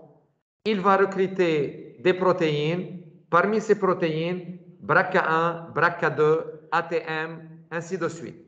D'accord? Donc, si on a une fracture de l'ADN, c'est le PARP. Deux fractures sur les deux bras, c'est le système des HRR avec BRCA1, BRCA2 et les autres. Donc, ici, vous le voyez. Donc, en haut, s'il y a une seule lésion, c'est le PARP. Et en bas, s'il y a deux lésions, c'est le système HRR avec les BRCA. Donc, cette voie de réparation, elle peut subir des mutations. Ces mutations peuvent être, ça a été précédemment dit par Dr Courrier et Dr Liès, donc on a des mutations. Regardez les mutations les plus fréquentes. BRCA2, en tête de liste, presque la moitié. On a le BRCA1 et on a l'ATM. Ces trois-là constituent à eux seuls, pratiquement 2/3 des mutations qu'on peut voir. Donc, ces trois mutations les plus fréquentes, si elles sont présentes dans cette cellule prostatique, quel est le comportement de cette cellule? Premièrement, le pronostic, il est détérioré. Deuxièmement, on a une réponse plus faible à la radiothérapie. Troisièmement, on a une moindre sensibilité au taxane. Donc, 3 facteurs négatifs. Mauvais pronostic, moins bonne réponse à la radiothérapie et moins de sensibilité au taxane. Sur l'autre versant, elle serait plus sensible aux antiandrogènes, AB-ENZA. Elle serait plus sensible à la chimiothérapie basée sur les platines. Et potentiellement, il y aurait de la place pour le traitement par les inhibiteurs de la PARP.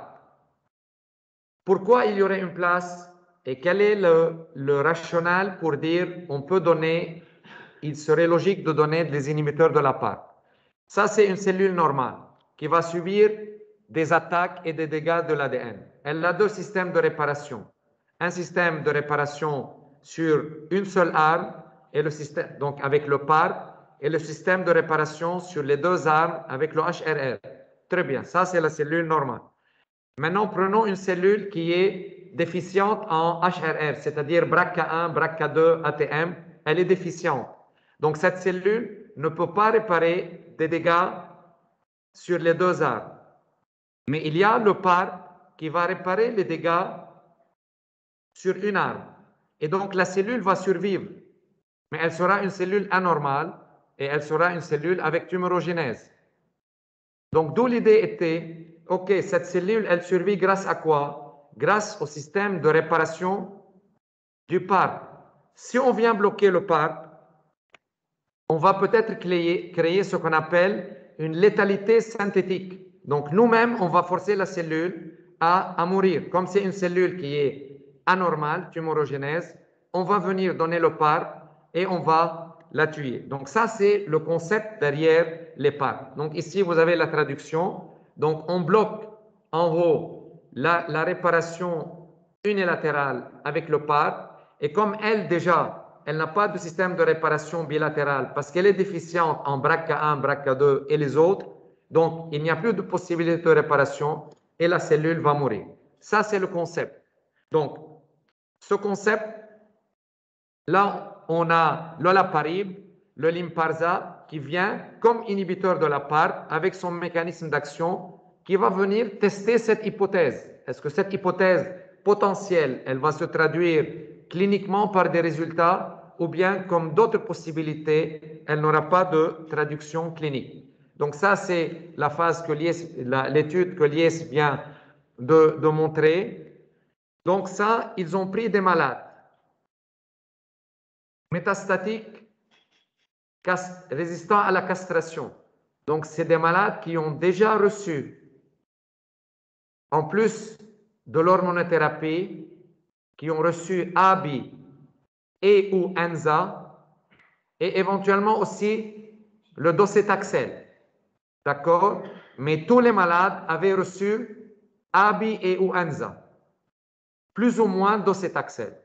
Donc, ils ont pris les malades, ils ont fait des tests génétiques sur le BRCA1, BRCA2 et les autres, et on va voir c'est quoi les autres, et ils les ont randomisés. Soit ils reçoivent en deuxième ligne l'olaparib, soit ils reçoivent en deuxième ligne ce que normalement on aurait fait, c'est-à-dire par quelqu'un qui aurait pris de l'Enza, on peut donner le docétaxel, ou on peut donner de l'abiraterone, etc. Donc le standard of care. Donc, ce qui a été testé, c'est BRCA1, BRCA2, ATM. Ça, c'est un premier lot de malades, cohorte 1, et une deuxième cohorte avec les autres anomalies génétiques. Donc, regardez ici la population, vous voyez, donc pratiquement les malades qui, en bas, regardez en bas, enzalutamide ou Abi ou les deux, donc ça doit être 100% le total. Là, nous tous doivent avoir reçu l'hormone. Et avec ces malades, il y a pratiquement 2/3 qui ont également reçu le docétaxel. D'accord? Donc, c'est des malades qui ont tous reçu des hormones et 2/3 de ces malades ont déjà reçu le docétaxel avec. Donc, ce n'était pas une deuxième ligne, parfois même une troisième ligne ou la quatrième ligne. Et donc, quelle a été l'efficacité? Donc, ici, vous voyez le Radiographic Progression Free Survival. Et donc, vous voyez que dans la cohorte A, c'est-à-dire BRCA1, BRCA2, ATM, la différence, elle est très significative. Et donc, elle se traduit par une réduction de 66% de la progression, du risque de progression ou de décès. Donc, ça, on est passé de 3,6 à 7,4 mois en Radiographic Progression Free Survival. Donc, ça, c'était le primary endpoint. Ensuite, on passe à Overall Survival. Et donc, l'Overall Survival, également, il montre un avantage dans la cohorte A, c'est-à-dire BRCA1, BRCA2, ATM, un avantage statistiquement significatif. Et dans la population totale, c'est-à-dire cohorte A plus cohorte B, avec toutes les autres mutations, il y a une tendance à l'amélioration avec l'olaparib, mais qui n'a pas atteint un seuil statistique, parce que vous voyez, c'est entre 0,61 et 1,03. Donc, ça a légèrement croisé. Donc, une tendance également à un bon résultat. Mais en tout cas, dans la cohorte A, excellent résultat, aussi bien en Radiographic Progression Free Survival qu'en Overall Survival.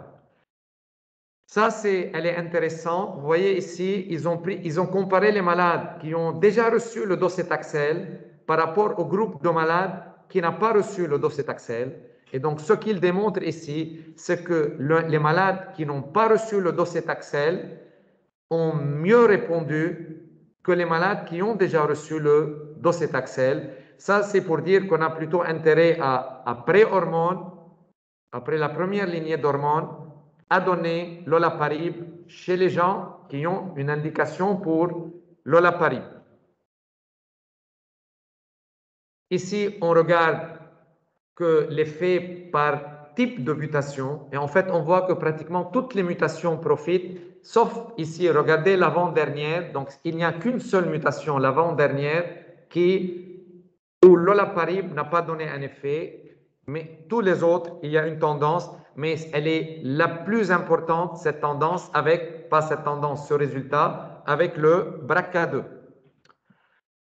Qu'en est-il en termes de sécurité? Donc, en termes de sécurité, vous les voyez ici, 80% des patients ont pu continuer le traitement avec l'olaparib 300 mg 2 fois par jour. 76% ont pu continuer avec la dose recommandée sans réduction de la dose, parce que des fois, on a une réduction de la dose parce qu'il y a des effets secondaires.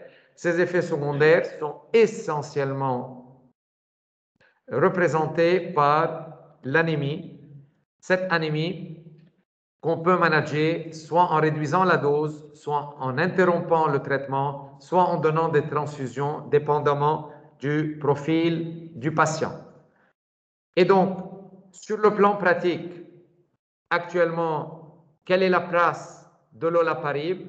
Donc, quand en première ligne pour les malades qui sont métastatiques, résistants à la castration, on a donné l'hormonothérapie, parce que souvent actuellement la tendance est de commencer par l'hormonothérapie. Quand on a donné l'hormonothérapie et que le malade progresse, si le malade a une indication, c'est-à-dire a une mutation génétique où il peut profiter de l'olaparib, il a une indication pour ça. Et ça a été traduit dans les guidelines, aussi bien le NCCN que le IAU, que l'ESMO, donc différentes instances européennes, nord-américaines, urologiques, oncologiques, pour recommander l'olaparib dans cette indication. Et donc, à partir de là, pour pouvoir donner l'olaparib, il faut tester les malades. Et pour tester les malades, je ne vais pas revenir à ce que le Dr Khoury a très bien démontré quelles étaient les indications pour dépister le malade. Ce dépistage, il peut être fait soit de façon somatique, soit de façon germinale. Et donc, à partir du moment où l'olaparib et le rucaparib ont fait leurs preuves, actuellement, on est passé, comme souvent en oncologie, à la combinaison pour voir si on peut faire des combinaisons. Et si vous pouvez voir comment on est en train d'associer ces agents avec les hormones, avec l'immunothérapie, avec la chimiothérapie, avec le lutécium PSMA, donc plusieurs options qui sont en cours d'évaluation. Et non seulement la tendance en oncologie est de combiner une fois qu'on a des traitements efficaces, mais la tendance est essayer, à partir du moment où un traitement est efficace, de voir si on l'administre plus tôt, si la réponse est meilleure. Comme on l'a fait avec la chimio, en castrate résistant, ensuite on est passé en castrate sensible pour les hormones. Et actuellement également, on est en train de tester dans le castrate sensitive pour voir si ça va donner son effet.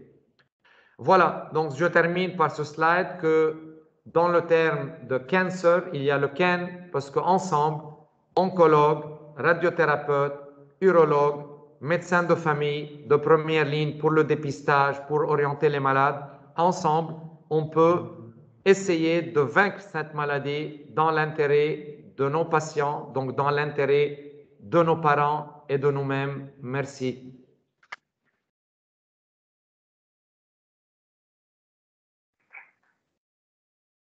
Merci, Dr Nemer.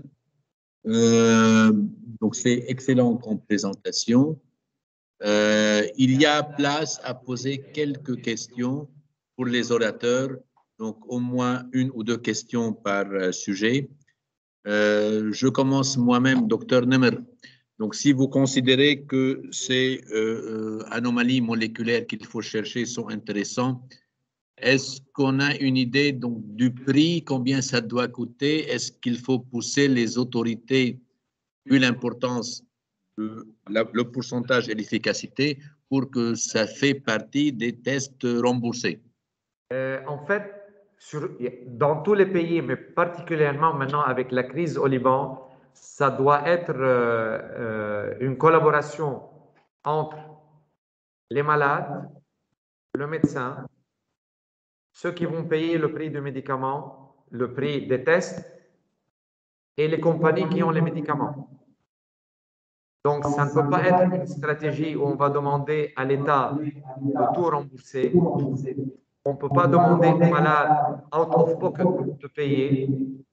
Ça doit être une collaboration pour que dans le prix du médicament, il y ait une partie qui soit consacrée à ces tests, sinon on ne va pas progresser. Merci.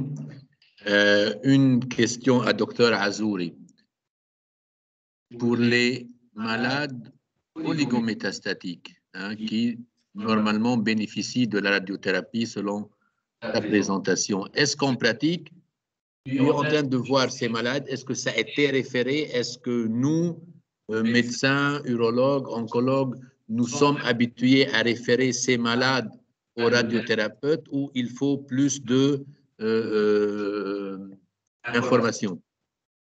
Alors effectivement, la première année après la sortie des études de la Stampede, on a commencé à avoir de plus en plus de références pour ces patients-là. Je peux vous dire qu'en ville, c'est en train de se faire de façon un peu abusive, je dirais. Je pense qu'il faut bien sélectionner ces patients. Donc maintenant, chez nous, dans le service, on réfléchit un peu avant de choisir les patients pour lesquels on va proposer cette radiothérapie-là. Donc j'ai passé le message pendant la présentation. Donc un patient qui a vraiment 80 ans, 85 ans, qui a une TORP, qui a un gros volume prostatique, bon, on peut tout de même ne pas lui proposer une radiothérapie enfin, sur son primitif, même s'il est oligo avec un petit volume. Vous voyez, donc il faut choisir les patients. Effectivement, ça nécessite une discussion avec les référents, que ce soit les oncologues ou bien les urologues. Et ça nécessite aussi un esprit ouvert quand on dit non pour ces patients-là, parce que c'est pour le bien de ces patients qu'on refuse des fois. Merci, Faris. Docteur Eli Hello, donc dans ta présentation, tu as terminé par un conseil d'éviter chez des personnes qui ne sont pas des candidats au faire le screening, de les éviter. Donc, pour ton avis, quels sont les malades que tu considères aptes à suivre un programme de screening? Quels sont les malades qui tu conseilles à être dépistés? On a commencé à dépister à l'âge de 40 ans. Puis on est passé à 45, puis 50, puis 55 maintenant. On parle de 55 à 70. Donc il faut surtout commencer très tôt chez les patients qui ont un cancer familial. Mais pour ceux qui n'ont pas un cancer familial, on peut, je pense, attendre à 55. On peut faire avant un baseline PSA, mais il ne faut pas abuser. C'est-à-dire, s'il est bas, il faut attendre, il faut faire passer quelques années. Okay, surtout s'il est inférieur à 1. Maintenant, de l'autre côté de l'arc, après 70 ans, il faut aussi ne pas abuser. Sauf si on a vraiment un patient qui est en très bonne forme. Et là, il faut prendre tout l'aspect. Donc, il faut prendre le chiffre du PSA, il faut prendre la densité, le libre total, même faire une RM. Donc, il ne faut pas aller directement à la biopsie. C'est pour cela que j'ai dit, don't screen, don't diagnose, don't treat. S'il ne va pas bénéficier. Merci. Elinor, tu veux ajouter quelque chose? Docteur Daoud, en tant que médecin de famille de première ligne, quelle est votre approche pour le dépistage et quel est votre message pour les patients? En fait, je rejoins ce que le Dr Hello a proposé. En fait, parce que dans c'est-à-dire en suivant les recommandations, il faut être vigilant et faire toujours la balance bénéfice-risque quand on parle de dépistage. C'est-à-dire, comme il a si bien mentionné, si le number needed to screen est de 1000, c'est là où il faut être vigilant. Donc, pour les personnes âgées de plus que 55 ans et qui ont un average risk, dans ce cas-là, donc on fait une shared decision, on explique aux patients les avantages et les inconvénients potentiels du screening, et c'est à ce moment-là donc on prend une décision partagée qui, dans la plupart des cas au Liban, va donc vers le screening et on demande la PSA. Mais après avoir fait la PSA, à ce moment-là, donc en fonction du chiffre de PSA, on décide donc de répéter soit tous les ans, soit tous les 2 ans, en concertation avec l'urologue dans ce cas-là pour les cas où la PSA est élevée.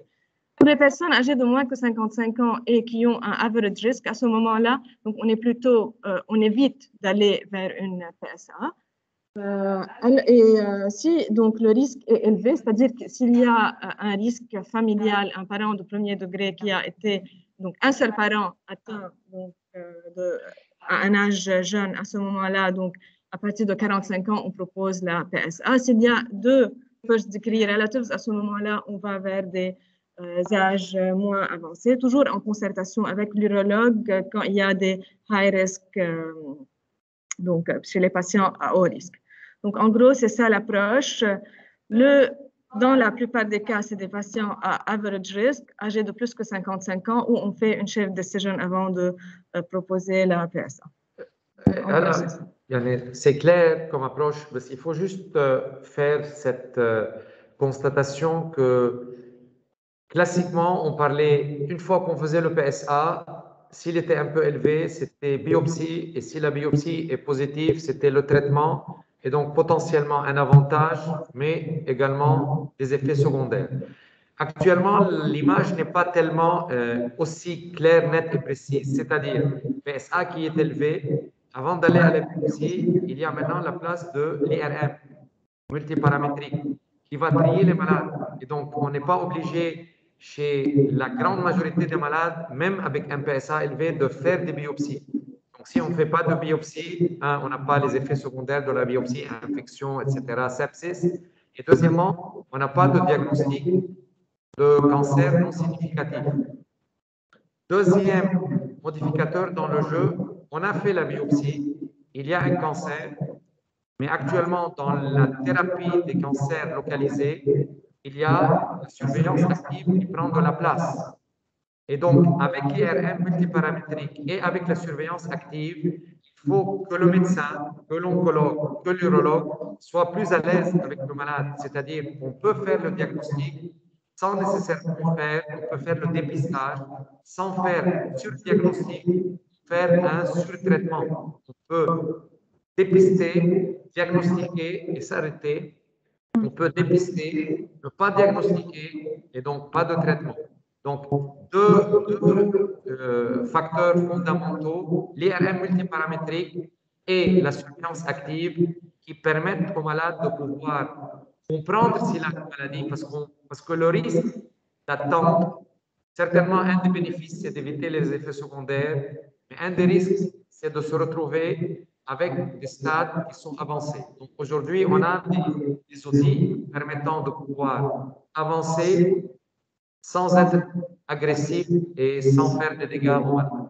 Tout à fait. C'est ce qu'on discute au fait avec le patient avant de demander la PSA. C'est qu'il n'est pas condamné dès que la PSA est élevée. C'est qu'il faut aller, donc il faut être vigilant dans la conduite à tenir et que pour éviter effectivement les effets secondaires, que ce soit des tests diagnostiques ou éventuellement du traitement, si jamais on va vers un traitement.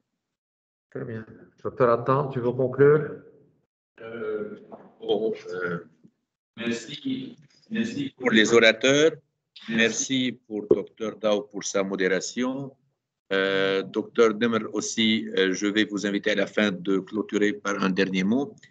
Et merci pour les gens qui ont suivi la présentation en présentiel et ceux qui l'ont suivi en virtuel.